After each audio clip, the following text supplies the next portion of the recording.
जय हिंद। स्टडी बसेरा के नए वीडियो में आप सभी का हार्दिक स्वागत है। चैनल पर नए हैं तो चैनल को सब्सक्राइब कर लीजिएगा, बेल आइकन को क्लिक करना मत भूलिएगा और वीडियो अगर पसंद आता है तो वीडियो को लाइक और शेयर भी करते चलिएगा। आज जो पहला प्रश्न है आप लोगों के स्क्रीन के सामने है। पहली बार उत्तरी पूर्वी भारत के किस शहर के नाम पर भारतीय नौसेना के युद्धपोत का नाम रखा गया है?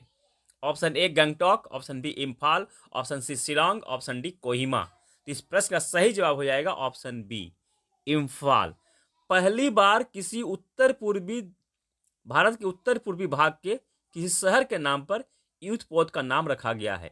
इसका नाम है आई एन एस इम्फाल। नहीं तो पहले आप लोगों ने सुना होगा INS विशाखापत्तनम, INS गोवा, इस तरह का नाम दूसरे ही तरह की इस मतलब उत्तरी पूर्वी भारत के भाग का जो सेवन सिस्टर्स है इधर का भाग का नाम नहीं रखा गया था। तो पहली बार इम्फाल किसकी कैपिटल है? तो इम्फाल मणिपुर की कैपिटल, ये भी ध्यान रखिएगा।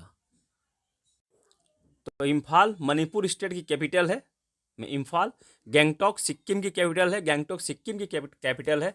और शिलोंग मेघालय की कैपिटल है, मेघालय की कैपिटल शिलोंग है।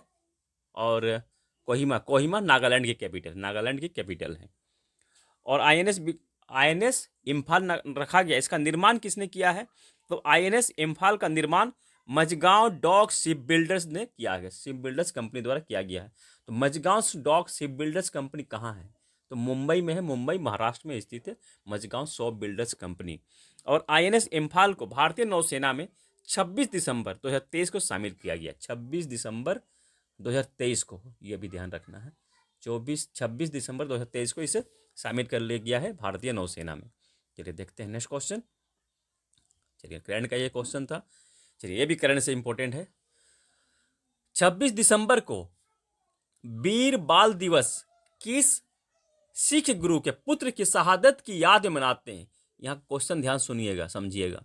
किस सिख गुरु के पुत्र की याद में, कि पुत्र की शहादत की याद में 26 दिसंबर को वीर बाल दिवस मनाते हैं? Option A Guru Angad, option B Guru Ramdas, option C Guru Harirai, option D गुरु गोविंद सिंह। तो इस प्रश्न का सही जवाब हो जाएगा ऑप्शन डी। गुरु गोविंद सिंह के पुत्र कौन कौन थे? तो गुरु गोविंद सिंह के पुत्र थे, जो 10वें सिख गुरु थे गुरु गोविंद सिंह, उनके पुत्र थे बाबा जोरावर सिंह और दूसरे पुत्र थे बाबा फतेह सिंह। इनकी शहादत की याद में 26 दिसंबर को, प्रत्येक वर्ष 26 दिसंबर को हम लोग वीर बाल दिवस मनाते हैं। इसकी घोषणा कब हुई थी? तो इसकी घोषणा इसी साल में, मैंने जनवरी में 9 जनवरी 2023 में इसकी घोषणा हुई थी। वीर बाल दिवस मनाने की, 26 दिसंबर को वीर बाल दिवस मनाने की घोषणा प्रधानमंत्री नरेंद्र मोदी जी द्वारा की गई थी 2023 में, 9 जनवरी 2023 में। चलिए ये क्लियर हो गया यहाँ से। तो इनको शहादत क्यों हुई थी? तो शहादत ये हुई थी औरंगजेब के शासनकाल के समय में, जब गुरु गोविंद सिंह के साथ औरंगजेब की लड़ाई हो रही थी, तो इन दोनों पुत्रों को औरंगजेब की सेना ने बंधक बना लिया था, बंदी बना लिया था। और इनको मुस्लिम धर्म स्वीकार करने के लिए मतलब परेशान कर रहे थे, परंतु इन्होंने धर्म स्वीकार नहीं किया और इन्हें दीवार में चुनवा दिया गया था। इन्होंने शहादत स्वीकार कर ली थी, इसलिए इनकी बहादुरी की याद करते हुए वीर बाल दिवस मनाया जाता है। चलिए नेक्स्ट क्वेश्चन देखते हैं। माउंट विंसन किस महाद्वीप की सबसे ऊंची चोटी है?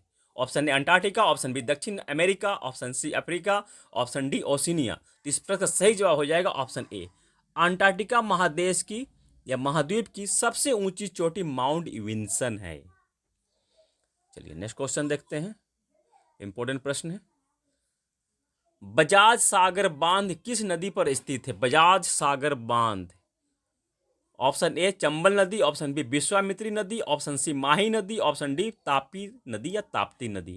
तो इस प्रश्न का सही जवाब हो जाएगा ऑप्शन सी, माही नदी पर स्थित है बजाज सागर बांध। और बजाज सागर बांध किस स्थान पर, यह प्रश्न भी बनता है, स्थान का भी कभी ऑप्शन में आ जाता है। तो बजाज सागर बांध मैंने पूरा लिख दिया है, राजस्थान के बांसवाड़ा जिला के बोरखेड़ा गांव में। बोरखेड़ा गांव को भी याद रखिए, कभी कभी यह स्थान पूछता है कि बजाज सागर बांध राजस्थान के किस स्थान पर है, तो बोरखेड़ा गांव ऑप्शन में रहता है, ये ध्यान रखिएगा। ये राजस्थान का सबसे लंबा बांध है, राजस्थान का सबसे लंबा बांध है बजाज सागर बांध। और इसका नाम जो है बजाज सागर बांध क्यों है, इसका नाम बजाज समूह के संस्थापक, कंपनी बजाज समूह जो है कंपनी, उसके संस्थापक जमानालाल बजाज के नाम पर रखा गया है। जमानालाल बजाज, जिनको कि गांधी जी अपना पांचवा पुत्र भी कहकर संबोधित करते थे, पांचवा पुत्र मानते थे जमानालाल बजाज जी को। चैनल पर नए तो चैनल को सब्सक्राइब कर दीजिएगा, वीडियो पसंद आया तो वीडियो को लाइक भी करते चलिएगा और शेयर भी जरूर करते चलिएगा। चलिए देखते हैं नेक्स्ट क्वेश्चन। नेक्स्ट क्वेश्चन है,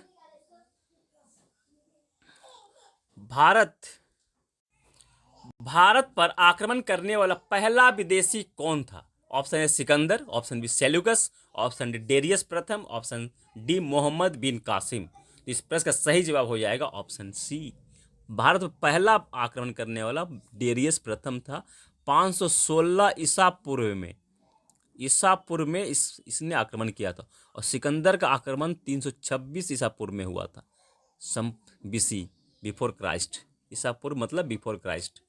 326 ईसा पूर्व में सिकंदर ने किया था, परंतु इसने 516 ईसा पूर्व 516 बीसी में किया था। इसने किसने? डेरियस प्रथम ने। यह कहाँ का राजा था? तो यह ईरान का राजा था, वर्तमान में जिसे हम ईरान कहते हैं। तत्कालीन में उस समय इसे पर्सिया या फिर फारस कहते थे। तो यह हकमनी, और किस वंश का शासक था? यह हकमनी वंश का शासक था, हकमनी वंश का। अगर प्रश्न और एक बनता है कि पहला अरब की ओर से, अरब में पहला आक्रमण, अरब द्वारा भारत पर आक्रमण पहला करने वाला कौन था? तो अरब जो क्षेत्र है वहां से मुस्लिमों द्वारा, तो मोहम्मद बिन कासिम ये बन जाता है। 712 ईस्वी में इसमें आक्रमण किया था भारत पर, पहला अरबी मोहम्मद बिन कासिम था। चलिए आज के लिए इतना ही, मिलते हैं फिर नए वीडियो में, तब तक के लिए जय हिंद, स्वस्थ रहें, मस्त रहें, धन्यवाद।